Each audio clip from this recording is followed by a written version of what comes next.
Olá, aqui é o Estranho. Aqui é o Tojo. Aqui é o Luke. Aqui é o Iso. Eu sou o Bocha. E eu sou o Judeu Ateu. E este é mais um Mangá ao Quadrado.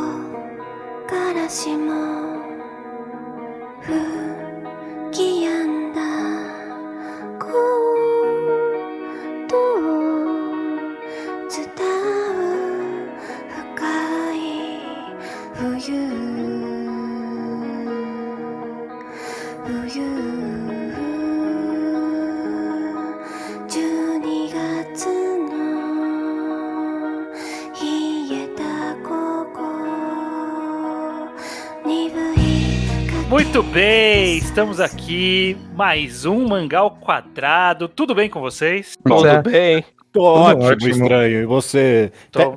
Há quanto tempo você não faz essa introdução? Desde a última maratona, estamos aqui. Caralho. Não, na verdade, quando você saiu de férias, eu apresentei. É verdade, também uma é verdade. Então eu estou aqui numa rara ocasião que eu volto a ser host do Mangá ao Quadrado para fazer as vezes do mangá da maratona de enquadrados que a gente está fazendo, que é o mangá que o Judeu escolheu. É o último mangá dessa nossa maratona. Foram 6 mangás que a gente falou por completo e com spoilers. E dessa vez é o mangá que nós decidimos o nome brasileiro dele como Boletim do Centro Comunitário de Hanaizawa, mangá da Tomoko Yamashita que a gente comentou no Mangagrafia e o Judeu escolheu aqui para esse programa. Já já você vai justificar pra gente aqui, Judeu. Perfeito. Mas antes disso, apoia-se! Apoia.se/ao quadrado ou apoia-se do ao quadrado. A gente vai fazer 14 anos de existência daqui a 2 meses. E se você quer prestigiar essa longa duração do podcast, você pode apoiar com quanto dinheiro você quiser, mas com R$10 ou mais, você tem o seu nome lido aqui no programa de forma rotativa, como as seguintes pessoas: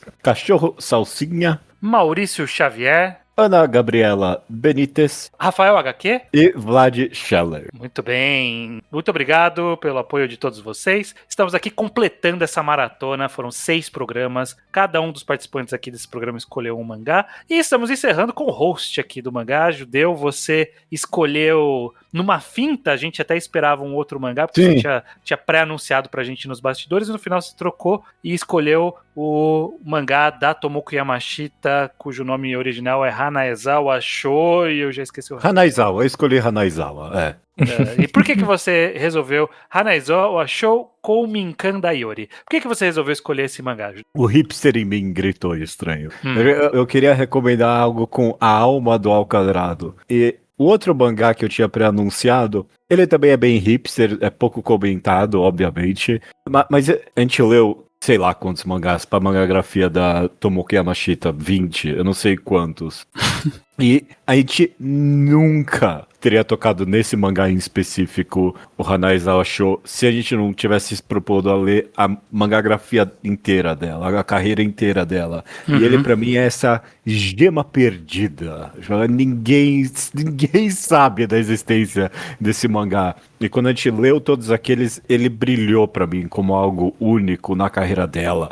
Esse negócio um pouco ficção científica urbana, bem própria. Inúmeros aspectos desse mangá me tocaram de alguma forma. Tem o elefante da sala, que a tradução não é lá aquelas coisas, então esse meu ímpeto hipster Mas até isso, o que mais hipster do que ler um mangá que você tá lendo uma tradução, uma escama mal feita, que você só consegue encontrar no... Até questionável que a qualidade da imagem pelo menos estava boa, já é bom demais. Já é uma surpresa. Não foi uma foto, um print screen, né?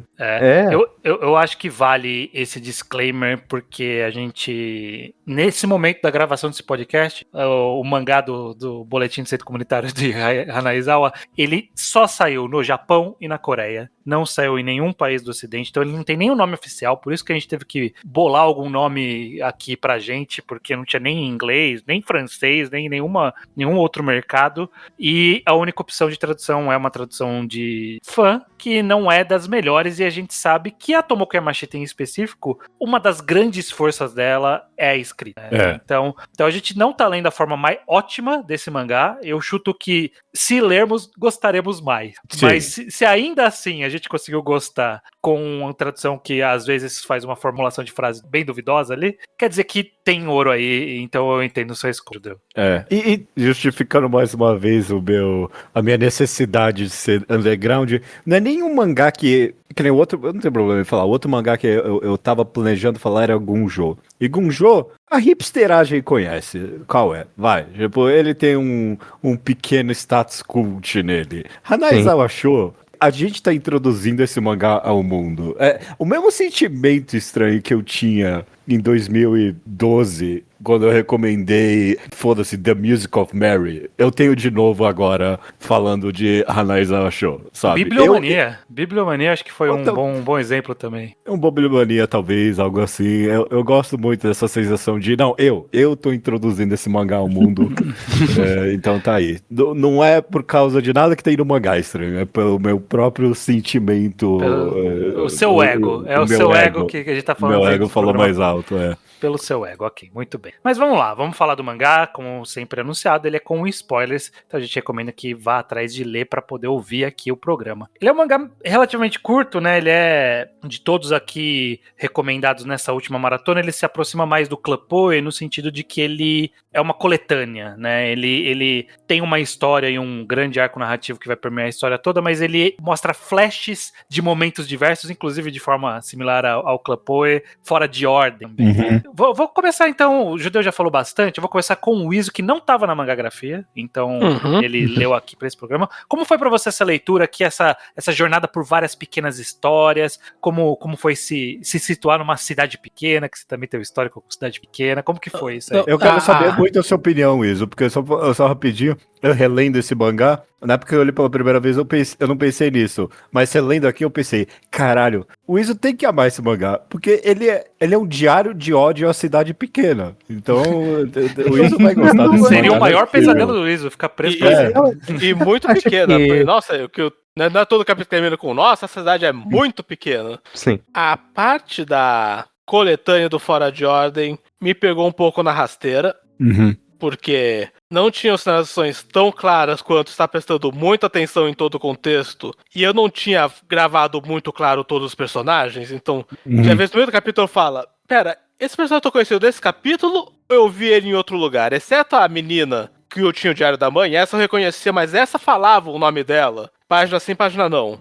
O resto não é fácil decorar o nome deles. E eles são muito bem parecidos também, as pessoas. Sim. Eles são bem parecidos. Não tem um esforço em fazer cada design ser memorável. Eu não peguei o nome de ninguém que não é o protagonista, então tinha momentos que eu falava, eu acho que eu conheço esse personagem, mas eu não sei se eu conheço esse personagem, estou revendo do zero. Tinha uma tentativa de fazer essa comunidade ser meio viva que eu tive dificuldade de ler por esse aspecto. Eu gostei muito das histórias individuais, eu só não realmente tava com a atenção para conectar em arcos ou em uma comunidade viva que se molda com isso. Sim. Foi uma parte difícil do mangá pra mim. Então, talvez na tradução boa fosse mais fácil, nunca saberemos, mas do jeito que eu li não foi fácil essa parte. Eu acho que não é fácil mesmo isso. Eu não sei, eu quase tenho o ímpeto de querer justificar isso. Eu não sei se é proposital ou não. Mas com certeza você fica com um sentimento... A não linearidade do mangá e o quão pouco a autora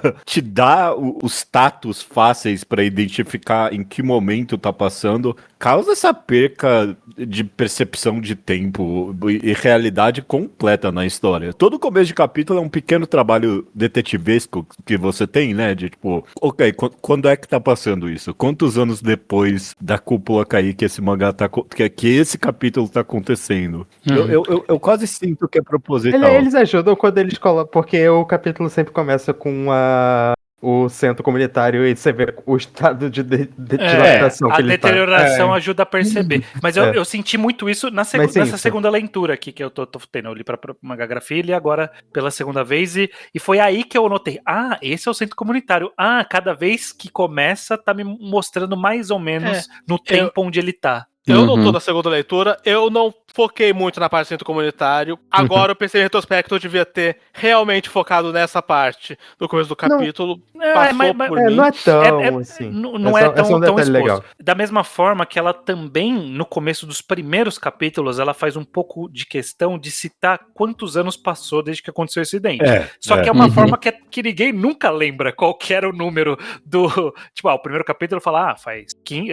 A gente nasceu quando aconteceu. E aí se a menina tá na escola, você fala, ok, ela tem 14, 15. Aí no outro capítulo fala... de falar depois. Então, sim, eu acho que foi só pra, os primeiros 2 ou 3 que ela fez pra setar, e aí ela considerou que a gente ia entender essa transição. Mas eu, de verdade, quando eu li a primeira vez, eu não notei que o primeiro era 15, o segundo era 55. Pra mim, todo mundo era mais ou menos da mesma época, mas não, gerações diferentes. Não. O meu susto principal foi que acho que no capítulo 3 ou 4 tem o primeiro festival do Curry, e uma hora tem o 30º. Pera. Quando isso aconteceu? Foi um sustão. Sim. Agora, o Shedel falou da intencionalidade e eu vou talvez nos repetindo um pouco. A Yamashita adora não linearidade nas histórias dela. Verdade. A gente viu o mangá grafia inteira, onde muitos dos mangás ela fazia algum truquezinho de ordem de evento não ser linear. E focando mais na poesia da coisa mesmo, para transmitir o sentimento mais do que a sequência natural dos eventos, porque eles se conectavam mais nesse sentido do que por qualquer outra forma. Sim. Então, eu acho que é intencional que a gente não tenha essa timeline perfeita. Tanto que volta pro dia do evento, sei lá, no antepenúltimo capítulo do mangá, eu não sei, que é quando você vê as meninas que estavam do lado de fora da cidade, era aniversário do irmão da outra, é tipo, só no último momento possível. Então, eu acho que ela queria que não fosse tão determinadinho assim, porque meio que importa menos do que transmitir os sentimentos em diversas fases da vida. Até porque o centro comunitário, ele é um bom tato ali, o estado que tá a placa ali, mas às vezes não muito, porque às vezes num capítulo é muito importante a diferença de 15 e 30 anos depois que caiu a cúpula, e o negócio ele tá no mesmo parecido. Estado, né? Também meio parecido. Tanto é meio secundário que a própria mangaka não dá muito foco pra isso como se fosse uma grande revelação. Eu lembro muito de um curto capítulo não é nem um capítulo, é um extra de um capítulo de 2 páginas da escritora, que é a professora e escritora, que ganhou um prêmio morando dentro, e aí ela encontrando os cartazes do show da banda, falando, minha avó guardou isso. É a única conexão que a gente tem que, ok, aquela menina lá de trás que foi no show e era super fã, e depois a gente viu ela tirando da parede quando ela mudou de gosto. É a avó dessa menina. É a avó dessa menina. E algumas dessas relações a gente consegue olhar e falar, ok, eu acho que a linearidade tá indo dessa pessoa para essa outra, mas nem sempre tá claro. Eu acho que, inclusive, alguns nem se completam ali, as linearidades, e tá ótimo também. As histórias separadas funcionam muito bem. Eu admito, eu não sei quanto tempo passou até a cidade desaparecer. Eles falam que era 200 anos em teoria, né? Quando era uma previsão, mas eu não sei se foi 200 anos. Não, acho que foi menos, mas eu não sei dizer também quanto tempo foi. Dito isso, o Boletim do Centro Comunitário de Hanaizawa, ele é um mangá de uma patente nossa aqui, que pra mim, pelo menos, é o mangá dessa patente, que é da claustrofobia interiorana. Com toda certeza. Ele definitivamente é um mangá desse tema, e ele aborda de vários ângulos isso, qual é o problema e qual a consequência de você estar preso numa cidade minúscula, e aí tá em várias histórias isso. Vou puxar o Bocha aqui, jogar uma isca pro Bocha. Bocha, das histórias que contou aqui, dos percalços de se morar numa cidade pequena, isolada, qual história chamou mais sua atenção aqui? Acho que eu consegui mais prestar atenção, que ficou mais na minha cabeça, é realmente as histórias que vai acontecendo com o tal do Hiromo lá, que aparentemente tem uma relação com a mãe, que ela até vê o cara se matando lá em determinado momento, pendurado lá, logo nos últimos capítulos, né? O cara tá pendurado lá na árvore, e até queixando, nossa, como que ele foi parar tão alto assim? Ela só tá preocupada com isso, aí eu acho que ela consegue relacionar. Então, acho que essas partes da Nozomi, eu esqueci o nome dela exatamente. Nozomi, né? Então, essas partes dela com o diário, assim, vendo ela também todo relacionamento, entre aspas, né, com a avó. Que primeiro a gente vê a avó morrendo. Primeiro capítulo, né? Basicamente a avó tá morrendo. Sim. E aí vai passando justamente nessa não linearidade de momentos em que ela deixa de fazer algumas coisas porque a avó tá mal e é a única pessoa que ela tem. E aí em outros momentos a gente vê o diário dela se relacionando assim, vendo dessas histórias do Hiromu e tudo mais, etc. O aspecto que essa história dela conta é do isolamento, né? De você estar numa cidade pequena e não tem ninguém. E nesse caso aqui tá mais extremo que isso, mas uma das no caso dela passa a ser literal, né? Sim. Eu acho que é muito interessante ver a forma como a Yamashita vai tratando essas questões meio de realmente abusos, né, de modo geral, até com outro carinha lá, com a stalker dele, tipo, que todo mundo só tá meio no foda-se. Eu acho que, de modo geral, não só esse relato, mas toda essa história de, tipo, é uma cidade pequena, né, como a galera se importa e não se importa ao mesmo tempo. Isso é tratado em diversas historinhas que vão falando de modos diferentes, como no caso do ladrão e tudo mais. Sei. Tipo, a gente tem que levar, porque é uma cidade pequena, levar todo mundo em consideração, mas ao mesmo tempo o ladrão tem a casa toda pichada e coisas do tipo. Eu ia falar, respondendo a sua pergunta, Estranho, acho que a minha história favorita sobre esse aspecto, que sei lá, eu mais senti que dó da cidade pequena, a história da padeira. É padeiro, eu não sei, eu não lembro. Padeira. Da padeira. Eu ia comentar que é um pouco notório, porque é a única história sobre a cidade pequena que termina feliz, mas eu pensei de novo, mas ela só termina feliz por causa das pessoas fora da cidade também, né? Se bem que, Isso é um fator interessante, né, essa coisa do fora da cidade, porque a cidade, ela tá cortada no meio, e eles têm, tipo, uma barreira literalmente invisível, bizarra ali. Sim, o domo não cai sobre essa cidade em específica, cai meio que num bairro ali, a cidade continua. Tem o capítulo do cara que tem as cuecas roubadas, tipo, o domo corta a sacada dele. Sim. O que eu ia falar é que durante o mangá inteiro, você tá esperando o twist de vir.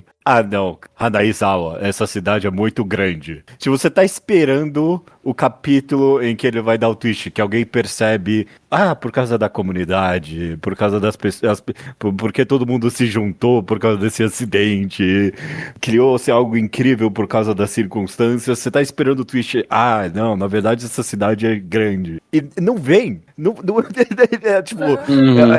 É uma tragédia essa história. Eu não tava esperando esse twist. O mangá já plantou desde o começo que não ia ter essa virada, não. Pode ser algo meu, mas eu tava em algum momento eu tava esperando, tipo, alguém perceber a beleza daquela situação, sabe? Tipo, porque esse é o caminho tradicional que uma história seguiria assim, eu acho. Principalmente porque parece que todo capítulo começa quase como um slice of life. Tipo, tá meio que... Parece que tem uma vontade, que é uma isca no final das contas, de fazer você perceber justamente o carpe diem do negócio, sabe? Aproveite o momento e não sei o quê. Só que todo capítulo termina meio depressivo. Tipo, ninguém tá curtindo aquele negócio, não, velho. Sim, é o que eu comentei. São muitos os aspectos de você estar numa cidade pequena e isolada e a comunidade muito pequena. Então, isso que o Bocha comentou a comunidade pequena vai acolher o ladrão porque ele é um de nós. Não vai. Não vai. Você tá numa comunidade pequena que vai te julgar. Você tem uma criminosa que stalkeando a pessoa e a gente vai proteger os nossos. Não vai. Vai deixar quase o cara morrer porque é isso. Não vai perdoar o ladrão, mas vai perdoar o estuprador, né? Tipo, todo mundo meio que se importa, mas não o suficiente, né? Todo mundo se policia mais do que se importa. Isso é uma coisa muito forte. Sim. Embora, uma coisa que eu fiquei pensando nesse mangá é que vocês comentaram dessa parte da crítica à cidade pequena e tudo mais. Obviamente, isso é uma coisa importante pra história, essa tragédia de... Mas eu acho que a tragédia também vem... E eu acho que eu li muita história japonesa que tocamos nesse assunto. É que nesse caso é ficção científica, né? Mas a ideia de uma cidade se perdendo com o tempo é uma tragédia também. É uma tragédia que... Essa cidade foi sendo isolada e não é culpa da cidade, é culpa do que fizeram com ela. E E eu não sei, eu li muitas histórias do Japão que é tipo, mas essa cidadezinha pequena aqui que eles foram fazer uma obra e tiraram espaço, ela tem que fazer uma estrada no caminho, ou fazer uma represa, ou qualquer coisa do tipo, e essa cultura aqui vai se perder. E o declínio populacional, né, envelhecendo a cidade, ela subindo aos poucos, né? Seja físico ou seja só com a passagem do tempo. E eu acho que às vezes é uma coisa que vem de fora. E é uma tragédia para a cidade, é uma tragédia para as pessoas daquela cidade, que não é culpa deles estarem numa cidade pequena, é culpa do que foi feito a eles. Eu acho que tem essa metáfora bem forte também, na ideia de que eles foram forçadamente separados do mundo e não que não foi a natureza, né? Sim. Tem também o que a verdadeira tragédia para os personagens ali estão nas coisas pequenas também, né? E não no tipo, o domo ali meio que contribui em boa parte disso, mas a maioria das decepções dos personagens ao longo do mangá são com os pormenores, né? Por exemplo, as duas meninas no começo do mangá que ficaram super felizes que o grupo de idol delas iam fazer um show ali na beira do domo pro pessoal e elas não gostaram que os caras só viam o pessoal ali como coitadinhos. Ou o capítulo da padeira que derrubou o livro de receita pra mais longe, ela foi se frustrando cada vez mais e mais com a falta de capacidade dela de fazer o... Faltou pedir pra alguém ir lá buscar esse livro, né? Porque do lado de fora alguém conseguia ir, né? Só pra ter jogado, mas... É difícil, Tipo, a solução tava tão perto, mas tão distante assim, né? É difícil porque tava dentro da casa o livro, né? Pula a janela, é uma casa já abandonada. Já. Derruba a parede. Esse capítulo do show de música lá que eles falam, não, se não fosse pra mim, é um dos principais exemplos dessa questão de que é de fora pra dentro, de como eles são tratados dessa maneira desconfortável pra quem mora na cidade e pra quem tá sofrendo com isso, sabe? O que torna tão complicada a vida das pessoas não é só estar vivendo nessa cidade, é viver numa cidade que foi um acidente, mas foi algo causado neles, né? Eles derrubaram uma porra e não conseguiram resolver. É uma tragédia humana, no final das contas. Ou proposital. É uma adversidade, Luke. Eu pensei a mesma coisa que você, porque, dado o contexto japonês, pra mim, é claro que é uma alegoria justamente sobre isso que você comentou, sobre desaparecimento de cidades, fantasmas, ou, sei lá, declínio populacional no geral, né? Tipo, envelhecimento de todo mundo. Mas eu com certeza pensei também nesse aspecto da adversidade, sabe? Algo que você não é culpa sua, é algo que você tá passando. E o mangá, de alguma forma, é fascinante nesse sentido, que ele não é que ele se recusa, ele se recusa a achar a beleza na tragédia, sabe? Ele encontra, mas ele sempre mostra o lado realidade. Agridoce também. Tem o doce e tem o agridoce que acompanha. E eu acho o aspecto específico dessa ficção científica bizarra aí que rolou, né? Eu acho que a Tomoki Yamashita foi muito perspicaz nessa ideia de fazer com que esse domo seja invisível o tempo todo. Nenhum momento... A gente não consegue nem, sabe, quadrinhos fazendo um campo de força que faz uma superfície brilhante, assim, mostrando, aqui tem um campo de força. Em nenhum momento a gente vê nada. A gente só vê as pessoas, eu não consigo ir pra lá. E você não consegue vir pra cá. E é só isso. As pessoas estão do lado uma da outra, conversando, passando objeto uma pra outra, e tem uma barreira ali. Então esse isolamento, ele é físico, mas ele não é social necessariamente. Mas só por ser físico, é extremamente problemático. Tipo, é irreversível. É um problema que não tem solução. Você estar isolado fisicamente, mas não socialmente, não resolve. Você precisa da fisicalidade também ali para resolver os problemas. E eu acho que funcionou muito bem essa representação visual de a gente só não consegue passar mesmo. É isso, não dá. Só não tem mais do que isso. Outra coisa que eu acho que é uma boa sacada dela é que os objetos inorgânicos não, né? Mas que eles conseguem passar vivos, comida. Coisas não vivas conseguem ser passadas pela barreira. O que traz um toque diferente pra esse tipo de história, né? Porque não é muito original história de domo, tipo, só pela cabeça, do topo da cabeça que tem o livro do Stephen King e o filme dos Simpsons. E tipo, é completamente caótico, o apocalipse ferrou, vai acabar o planeta e tudo mais. Aqui, só porque porque tem esse elemento, as pessoas conseguem continuar levando uma vida ok. Eu acho que é o que mais transforma isso nessa alegoria que a gente comentou, porque vira tão natural, né? A vida das pessoas, elas passam a ser gente que precisa de ajuda depois de um evento, assim, tipo, sei lá, um terremoto que fosse, que é um pouco mais sério, mas, tipo, é meio que essa vibe, às vezes. Mais do E que o um governo negócio... tá ajudando ali, fez a mesada ali, todo mundo ganhava a mesada, ganhava basicamente o que precisava, você pedia e recebia. O pessoal conseguia ter emprego pela internet e tudo mais. E eu gosto das salpicadas de política que joga ali, tipo, Nossa, se eleger sim. um outro cara aí, talvez a gente não ganhe mais nada aí. Eu adoro os vislumbres do mundo de fora que a gente tem, principalmente nos últimos capítulos ali que, a gente vai trazer um robô aqui que vai construir uma casa, sabe? Ou os vislumbres políticos da mulher falando ali, aqui é uma questão de direitos humanos aqui, a gente não quer que fique feio, sabe? O mundo inteiro tá te vendo já. Eu gosto muito. Até mesmo o boneco maluco, o pregador da conspiração do governo, que queria salvar o pessoal, e o pessoal lá dentro só tava tipo, caralho, mano, para de gritar, minha filha tá dormindo. E ainda a percepção de que aquilo vai acabar rápido, né, pra eles. Isso eu gostei muito. Sim. No começo eles acreditavam. O governo vai resolver isso aí, né? Daí a alguns dias. Eu adorei também essa questão estranha de que não tem solução.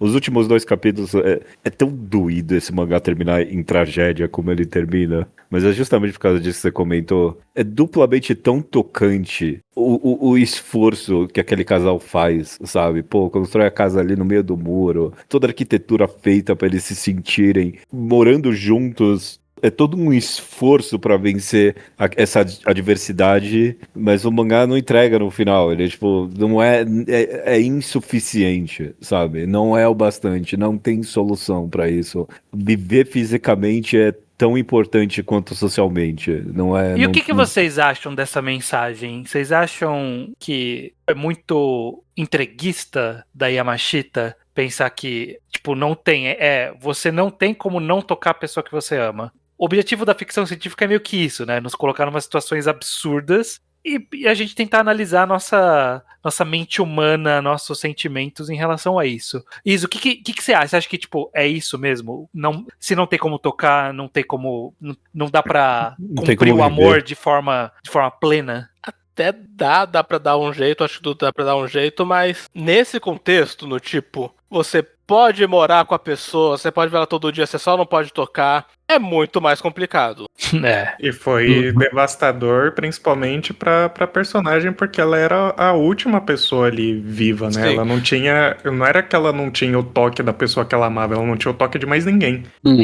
Exato, e esse é o problema porque quando é uma coisa tipo, você não pode tocar a pessoa que você ama porque você apaixona uma pessoa na cidade que você não contata. Tudo bem, então o seu leque de pessoas que você pode tocar é menor. Mas aí, esse é o problema, essa cidade está constantemente diminuindo e sendo apagada do mapa. E uma hora, você precisa trocar com gente de fora. Esse é um ponto. Não basta só você tá na internet com gente fora, não, você ter contato real com gente fora da sua bolha. E uma literal bolha tirou isso daquela comunidade, até a comunidade não conseguir se sustentar consigo mesma. Porque nenhuma consegue. E isso pra mim é uma coisa que eu acredito muito, que toda comunidade se fortalece trocando com outras comunidades.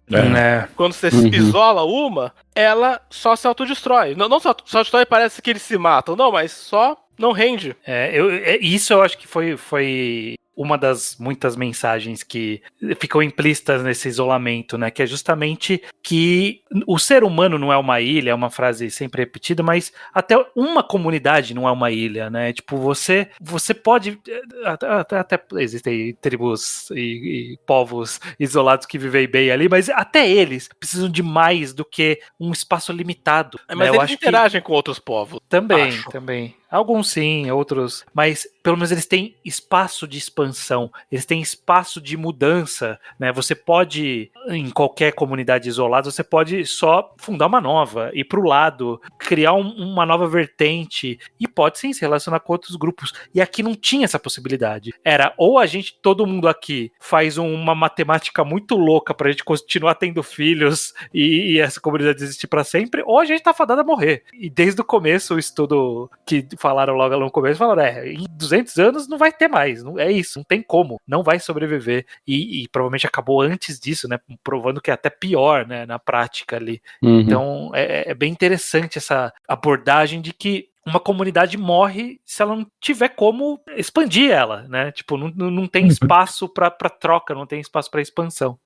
Eu penso nesse sentido, obviamente isso é bem específico dessa ficção científica, esse estado, né, que ela tá, mas se eu penso num tema mais abrangente é justamente sobre isso que eu falei já, sobre um certo derrotismo mesmo estranho, uma certa não romantização de uma diversidade impossível de contornar, entendeu? Então, eu gosto muito desse realismo cruel que essa história que parece tão leve em alguns momentos acaba trazendo. Você tem razão que ele encontra alguns momentos de felicidade aqui e ali, mas desde o começo tá fadado a tragédia e não é vencida, não. O ruim vence. Não tem uma lição de moral, não. Sim. A gente já tinha lido esse mangá pro podcast 2024, já não era a situação. Mas ele tem um sentimento distante, mais próximo pra gente aqui no momento da gravação desse podcast, do período de pandemia, né? De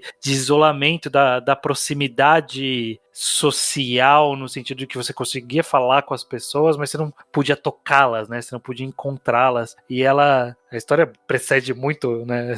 Esse acontecimento histórico global, mas acabou ressoando. Tipo, envelheceu bem, né, com a pandemia, né? O Izzy comentou várias vezes como a pandemia envelheceu mal algumas histórias de vírus, por exemplo, mas essa história que trata sobre isolamento humano envelheceu muito bem no como a gente percebe o isolamento e os efeitos a longo prazo desse isolamento. Eu pensei em algo agora, de alguma forma relevante esse seu questionamento estranho sobre o contato emocional e o contato físico e etc.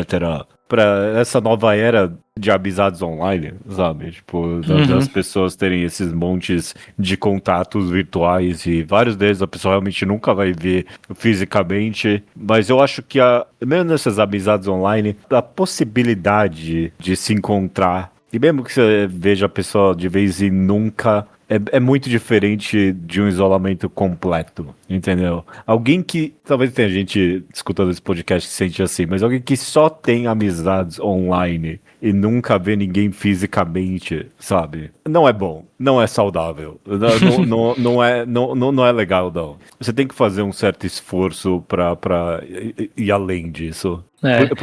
Porque no final do dia eu não tenho explicação científica pra isso, mas tem algo diferente em você conversar com as pessoas fisicamente, tá ali o contato, é outra coisa, sabe? Isso vai além, sei lá, do sexo ali do mangá, sabe? Do amor, do tato, para as pessoas só com amizades, a questão. Não é exatamente a mesma coisa, mas é necessário também, eu penso. O mangá, ele versa sobre amizades online, especificamente no capítulo do cara que cria uma persona de fashion online ali e é descoberto que ele nunca viveu aquilo e era tudo uma mentira. E se ele fosse verdadeiro desde o começo, quem sabe podia ter dado certo isso aí. Mas não teria estranho, porque ele não tem a perspectiva de poder formar comunidade, né? Eu acho que essa é a diferença de você só ter amizade online, mas se um dia você ganhar dinheiro, você pode pegar um ônibus e ir até Manaus e encontrar sua e-girl aí e tá tudo certo. É uma possibilidade. Aqui não existia. Não existia essa possibilidade. Você não iria conseguir encontrar sua e-girl de jeito nenhum. E mais que isso, porque aí essa ideia de que o cara, ele esconde qual cidade ele é pra uma pessoa online dele, com o que comentaram dos idols, que deram sentindo pena, a cidade ganhou um estigma que as pessoas não sentiam mais o conforto em tentar formar essa comunidade. Não era tipo, eu sou de São Paulo, fulano é de Manaus, ok. A cidade já vira coloca um peso em qualquer tentativa de formar uma relação com alguém de fora dela, mesmo se for virtual, assim.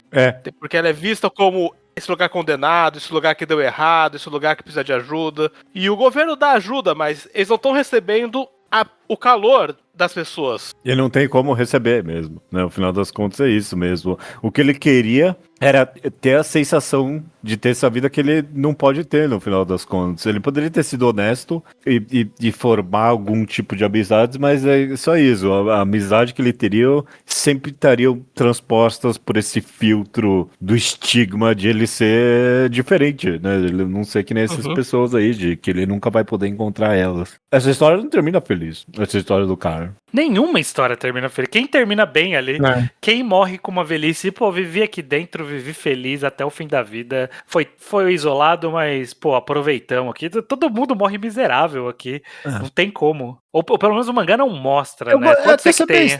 Eu gosto muito da história das lésbicas. Sim. É muito bom. É tipo, sei lá, não é lésbicas, né? Ou sei lá, bissexual ali. É das meninas queer ali. Não, são lésbicas, só que uma delas queria engravidar, só isso. Uma delas queria engravidar, é isso. Eu gosto que elas encontraram um jeito ali. Tipo, teve aceitação. Foi uma história muito adulta, eu achei. Todo mundo ali se comportou muito... de forma muito emocionalmente madura. Eu gostei muito. Mas o mangá criticou um pouco, né? Isso é bem Tomoki Yamashita, de ter uma frase que meio que resume o capítulo, seja no começo, seja no final. E a desse capítulo nós somos animais.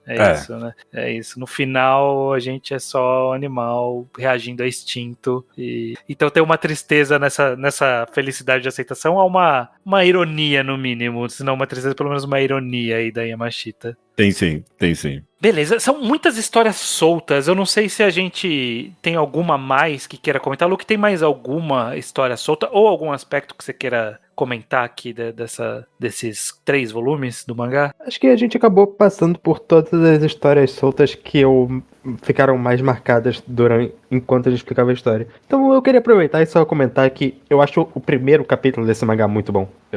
Sim. Antes da gente entender tudo que tá acontecendo, é só a imagem dessa pessoa sofrendo, né, sem a gente entender muito bem porquê, ou os detalhes da situação. E que termina com essa página dupla, e antes disso é só 2 páginas inteiras da expressão dela sofrendo e falando do quanto ela queria esse contato humano que vocês comentaram tanto, que a gente vai entender e que vai ser resgatado no final, né, que é... Basicamente, a gente viu o sentimento dela no capítulo 1 e a conclusão natural desse sofrimento é o último capítulo do mangá. Eu acho muito bem feito. Inclusive, eu acho um dos melhores desenhos que a Yamashita já fez, o dessa página dupla do capítulo 1. É muito bonito. Uma das melhores páginas é essa, com certeza, e uma das melhores também é a última, porque ela encerra essa história com um tom muito triste, mas sutilmente triste, no apagar dessa vila. Tipo, é uma vila muito pequena e ela é só um borrão preto inexistente no meio da vida em volta. E é isso, a última luz se apagou, né, no final desse capítulo e para não existir mais. Essa Hanaizawa deixou de existir, né, nessa última página. E é pesado e é bonito e triste ao mesmo tempo. Sim. Esse círculo escuro no meio das luzes, né, é tão notável, Um buracão. Mas eu tô contigo, Luke, que os melhores capítulos são dessa mulher aí, que é a última viva da cidade. O capítulo que ela tá meio que andando com um cara ali, e aí entra justamente a brilhanteza do domo ser invisível, e parece que eles estão andando juntos, sabe? Sim. Quase de mão dadas ali. Eu adoro esse capítulo, eu adoro. Não só ser invisível, obviamente também é importante ser invisível, mas eu consigo ver tanto uma outra versão dessa história em que eles estão, sei lá, mais isolados, como se fosse numa ilha, por exemplo, ou que eles não tenham esse contato direto. E, sei lá, essa versão da história funcionaria, mas eu acho que é tão único essa proximidade que eles têm. O fato que a gente comentou que não é nenhuma cidade inteira, são só 2 bairros, e portanto eles estão perto do mundo, mas obviamente não de verdade. Ao contrário de outras versões da história do tipo, que o isolamento é mais completo, então eles não têm essa visão do que eles estão perdendo. Eu acho que o jeito que essa história fez acaba sendo muito mais impactante. Quando o isolamento é mais completo, a gente costuma querer uma história de que você reconstrói algo do zero, sei lá. O Lost, o avião caiu numa ilha, eles vão ter que montar alguém pra buscar água, alguém pra fazer o quê, alguém vai fazer uma igrejinha, eles vão virar uma comunidadinha deles. Não é. Eles estão quase no mundo. Quer dizer que eles não precisam reconstruir nada, mas eles não estão no mundo, eles só estão quase no mundo. E dá aquela esperancinha de que vai se resolver também, né? Quando tá completo no isolamento, é mais urgente a situação. E claramente uma negligência governamental. Como é possível que ninguém resolveu esse negócio? Tipo, você o que você teria feito, é tecnologia. Se você fez, você desfaz. Tem que ter um jeito, não é possível. Bom, começar que eles derrubaram o negócio, né? Era só não ter derrubado o negócio. Isso eu não entendi muito bem da história. Tipo, mas depois que a merda tá feita, sei lá, às vezes só não dá. Aliás, inclusive, eu tenho outra coisa a se comentar, porque eles têm essa tecnologia que causou isso, eles tinham que ter feito muito mais experimentos em relação a como essa tecnologia funciona antes de algo nessa escala ser possível. Não tinha um plano de contingência, né? Isso é verossímil. Essa parte da negligência. Depois que a gente derruba o domo, o que a gente faz? Falando que eles deveriam ter feito, que é um erro absurdo de como lidar com a minha questão tecnologia. É que eu acho verossímil, de fato, não está na capacidade de ninguém dar um Ctrl-Z depois que o acidente acontece. Não, instantaneamente não, mas, em 100 anos, ninguém achou, não é possível. Não aumentou, né, ninguém achou uma solução para esse problema, sabe? E dá a impressão que não há interesse. Faltou financiamento, vamos convenhamos. Faltou financiamento tecnológico, né? Com certeza faltou interesse. A gente vive numa sociedade que todo problema, não tem nenhum problema na nossa sociedade que a gente sabe qual é a solução e não implementa ela, né? Não existe isso. Não. Não, e aí que a gente pensa em Japão, pensa um pouco diferente, mas se a gente transporta para uma realidade aqui de, sei lá, hoje em dia, felizmente, a gente ouve menos notícias disso, mas quando falavam de cidades do sertão que não tinham água de jeito nenhum, eles falavam, mano, não é possível que a gente não tenha um jeito de levar água para essas pessoas. A gente tem essa tecnologia, não é possível. Mas não há um interesse político, né? Não há a mobilização, e fazer o mínimo era o suficiente. Não, a gente dá comida para eles e tá ótimo, é isso, é vitalício, você vai ganhar comida a vida toda, uma hora esse problema se resolve sozinho, todo mundo vai morrer, isso. Essa é a questão mesmo, uma hora esse problema vai se resolver sozinho, né? Por que você vai gastar tanto nessa pesquisa só pra, essas 200 pessoas, sei lá quantas? Fico curioso pra saber se eles usaram de novo essa tecnologia em algum outro lugar depois. Quer dizer que funciona, né? A gente sabe que funciona, dá pra gente tentar usar. Eu, inclusive, não entendi muito bem qual era a ideia. Eles falaram que era isolamento de animais, de prisão. Mas, se você não sabe desligar, o que você ia fazer? Você ia perder a pessoa pra sempre? Caralho. Eu acho que é uma tecnologia bem útil se você tem como desligar ela. De fato, eu consigo ver a função, mas, assim, se ela é eterna... sei lá, pode ser, sei lá, um mega domo no espaço de preservação, eu não sei, alguma coisa assim. Sim, mas justamente, eu acho que uma hora não ia dar certo, seria bom você ter como preservar o negócio, uma hora você ter como ir até o negócio que foi preservado, por isso que teria bom ter um desligamento, né? No final ia ser usado de uma forma tosca, ia ser usado pra, não deixar pedestre atravessar a rua, sabe? Mesmo não tá vindo carro, não, mas você não pode atravessar porque, né, prioridade é o carro. É negligente até na apresentação do projeto, porque, imagina lá, a pessoa chega e explica todo o problema e não tem um infeliz pra perguntar, tá, beleza, mas como desliga agora que você fez? Muito bom, e depois, muito legal. O que a gente faz quando a gente derruba esse negócio? Impressionante. Muito bem, gente, eu não sei se alguém tem mais alguma coisa específica para comentar, mas pode deixar para as considerações finais aqui. Estamos encerrando a discussão sobre o boletim do Centro Comunitário de Hanaizawa. Vou começar com o Luke. Luke, como foi para você?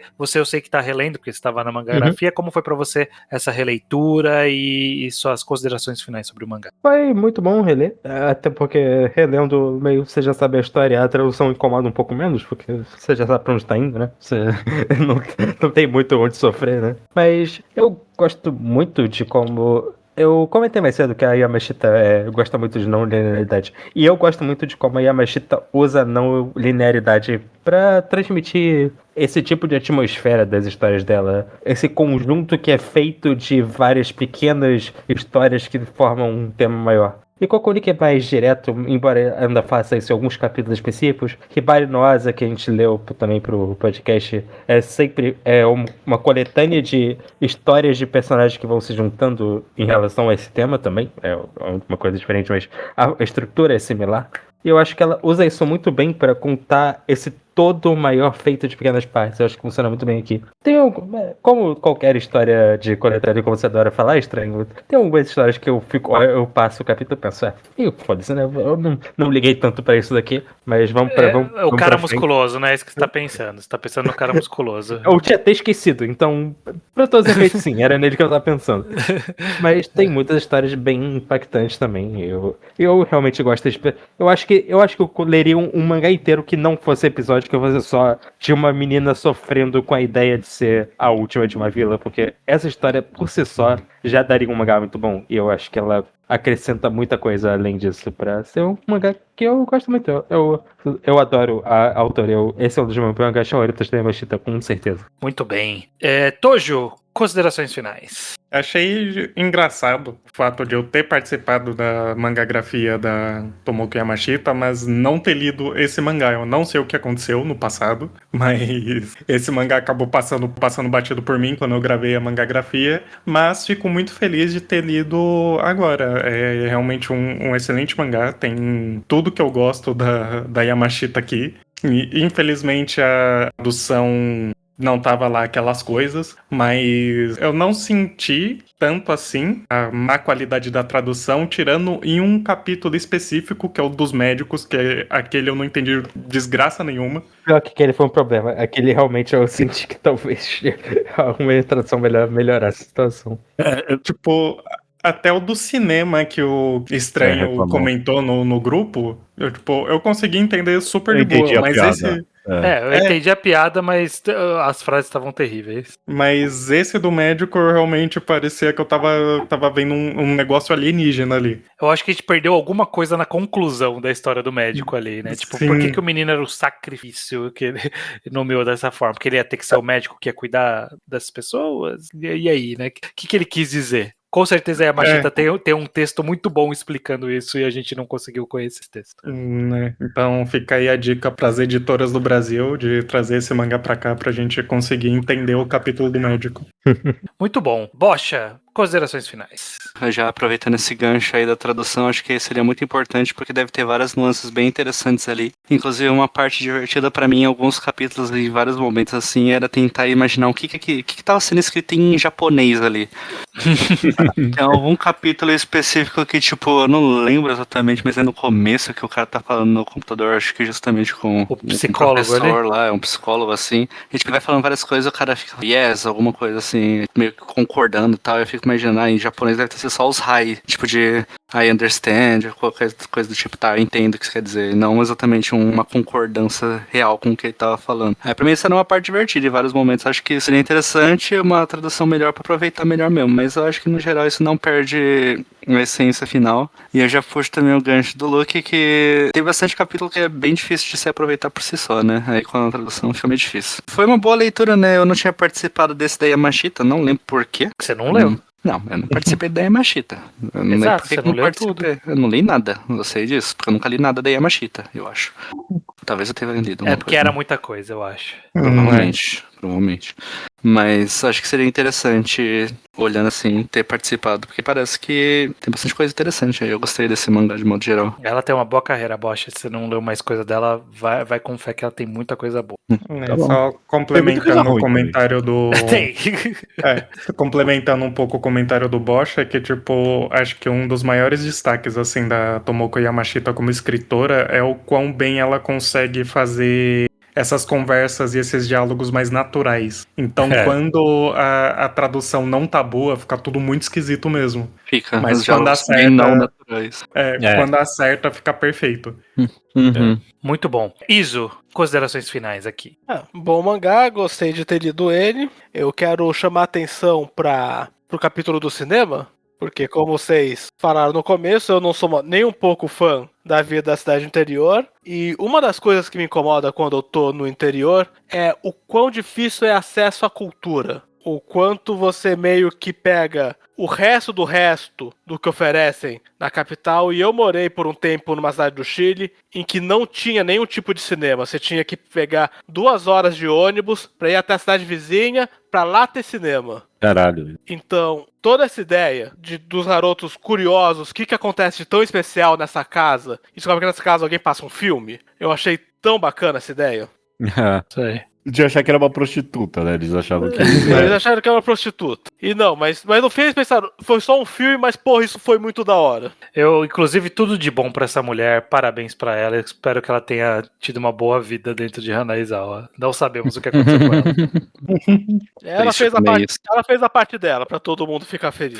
Fez. Foi uma heroína, definitivamente. Caraca, é verdade, montou um cinema ali. Poxa, assim, como que ela montou o cinema e aquelas 2 pessoas não ficaram sabendo que ela tava montando um cinema dentro da cidade é impressionante, né? Mas ninguém cuida. Tem muito menos fofoca nessa história do que cidades pequenas costumam ter. Isso realmente é uma informação. Eles não viram chegando um caminhão e descarregando 48 cadeiras no meio da cidade, assim. Se fosse se o domo caísse numa cidade do interior do Brasil, todo mundo ia saber tudo que tá acontecendo com a vida de todo mundo. Caraca, isso é uma tangente, mas é interessante, né? Que todas as pessoas se encontraram nessa situação. Porque vocês falaram, essa mulher montou um cinema, que coisa gostosa de se fazer, né? Porque ela podia, ela não tá dependendo mais de emprego, ou quase nem de pressão social, nem nada. Tipo, ela poderia só montar. E é fascinante quantas pessoas nesse mangá. Ah, não, ainda vou cuidar da loja, sabe? Tipo, ainda vou dar. Tinha o exemplo da padeira, mas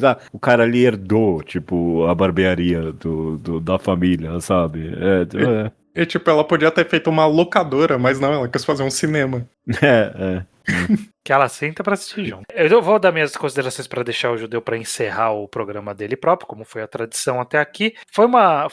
Esse é um dos mangás que eu mais gosto da Tomoki Yamashita. Quero um dia, espero muito que um dia eu consiga ler a versão final desse mangá para as línguas que eu domino. Então, eu de verdade está eu tenho uma thread no Blue Sky sobre mangás que eu acho que poderiam vir no Brasil e serem bom sucesso sem ser um arriscado pra editora, e 3 voluminhos de Hanaizawa compilado em um só, ou compilado em 2, excelente, assim, seria uma gema perdida que ninguém do Ocidente encontrou. Realmente, Judeu, você está correto nesse apontamento que a gente tá nós, e quem é fã da Tomoki Yamashita também leu os mangás dela da mesma forma que a gente, encontrou isso lá, sabe que ela tem esse ouro perdido, e é triste que ele é perdido, mas espero estarmos aqui plantando mais um pouquinho da semente de que isso deveria chamar a atenção das pessoas. Nem que seja o tradutor, fã tradutor de português ou de inglês que sabe um pouquinho mais de japonês, faz uma tradução uma retradução melhor, teria bastante pra mim tá também. Ótimo também. Mas fica o desejo disso, porque eu acho que esse mangá merece. Ele, de fato, é essa gema escondida dos mangás. Agora encerra esse podcast, o Judeu. O podcast e a maratona. Acabou a maratona. Acabou a maratona. A gente ia fazer outra, né? Fechar. Não, Vamos emendar? Eu fico muito feliz que todo mundo gostou de novo desse mangá. É porque a gente tava ali no grupo, só tava falando mal da tradução, pensei, merda, vou meter o pau no mangá que eu gosto. É fascinante que ele consegue ser tão único, de alguma forma, dessa concepção tão batida dele mesmo. E a gente analisando aqui, eu percebo que é tão nos pequenos detalhes que ele acerta. E é principalmente, eu comentando aqui com vocês, eu percebo que é no tom. É na tragédia que ele acerta mesmo. A gente não comentou muito, mas pra mim o capítulo que a menina, a última ali da cidade, tá lendo o diário da mãe. E ela descobre que a mãe foi estuprada e é toda a tragédia em volta disso. E ela termina ali a página deitada ali com a cabeça em cima do diário falando isso é um inferno. Acabou ali, sabe? É tão impactante, é tão bom. O agridoce desse mangá, ele é muito... Ele tá muito no azedo e pouquinho no doce. Eu acho que essa é uma combinação muito boa. Eu gosto bastante. Fico muito feliz da gente ter comentado aqui e também ficar o meu apelo aí pro mundo façam uma retradução desse mangá. Muito bom. Do final aqui desses mangás da maratona, a gente costumava avisar qual é o próximo. Não vai ter mais. Ano que vem a gente volta. Por tradição dos enquadrados, a gente costuma avisar quais são os próximos que estão por vir. A gente sabe um que está por vir. É o único que a gente sabe. Judeu, o que você fez questão que estivesse por vir? A gente vai falar da segunda parte de Chainsaw Man. Aê! Caralho. Esse é o próximo mangá enquadrado. Não tem data. Não tem data por enquanto. É o próximo. Mas todo mundo tem que reler esse mangá. Todo mundo não. Quem quiser todo mundo participar. Que quiser, Quem quiser participar, releia a segunda parte de Chainsaw Man. Eu não tenho a mínima ideia sobre o que eu acho mais desse mangá. Eu quero muito reler. E saber. Eu já achei o que falar, inclusive. Eu não sabia como você anunciou, já fiz a minha liçãozinha de casa, já tenho uma tese pra trazer. Olha aí. Ok. Não por enquanto sem data, pode ser que demore uns meses mesmo. Pelo menos 2 meses, porque eu vou ter férias aí no meio e não vou estar aqui pra participar. Exato. Então daqui a uns 2 meses vai ter esse podcast. Inclusive, fiquem no aguardo. Coisas malucas vão acontecer nesse mês que o Estranho não vai participar do Ao Quadrado. Aguardem. Não tão malucas. Pra mim tem uma coisa muito maluca, mas espero que isso não se concretize.